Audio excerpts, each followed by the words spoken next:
మేషరాశి వారు. ఈ మేషరాశి వారికి ఈ వారంలో మొత్తం 5 గ్రహాలు అనుకూలంగా ఉన్నాయి. ఎక్కువ శుభఫలితాలను, లాభాలను అందించే వాతావరణం మీకు ఈ వారంలో ఉంటుంది.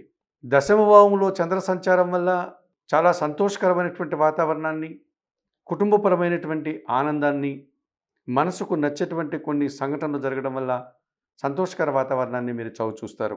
లాభంలో రాహువు సంచరిస్తున్నాడు. నూతన అవకాశాలు కానీ, నూతన ఉద్యోగాలు కానీ, నూతన వ్యక్తుల వల్ల లాభాలు కానీ అందుకునేటువంటి అవకాశం కనిపిస్తుంది. విదేశీ వ్యవహారాలు కూడా లాభసాటిగా ముందుకు సాగుతాయి. చతుర్థ భావంలో బుధ సంచారం వల్ల జన సహకారం బాగా ఉంటుంది. పోటీ ప్రపంచంలో మీదైనటువంటి శైలిలో నూతన విజయాలను సాధించుకుంటారు. ఆర్థికపరమైనటువంటి అవసరాలను తీర్చుకుంటారు. తృతీయ భావంలో రవి సంచారం వల్ల కొందరి అధికారుల యొక్క సహకారం మీకు ఎంతగానో ఆనందాన్ని కలుగజేస్తుంది. తండ్రి నుంచి కానీ లేక ప్రభుత్వం నుంచి కానీ సహాయం అందుకుంటారు. రాజకీయ నాయకులు కూడా మంచి అవకాశాలు వచ్చేటువంటి పరిస్థితి కనిపిస్తుంది. తృతీయంలో గురువు సంచారం వల్ల తండ్రి గారి ఆరోగ్యం విషయంలో జాగ్రత్తలు తీసుకోవాల్సి ఉంటుంది. అధిక భారము, కొంతమంది పెద్దల జన సహకార లోపము మీకు ఇబ్బందికరంగా మారే సూచన కనిపిస్తుంది. ఈ రాశి వారికి వారంలో ఆది, సోమ, మంగళ, బుధవారాలు అనుకూలంగా ఉన్నాయి.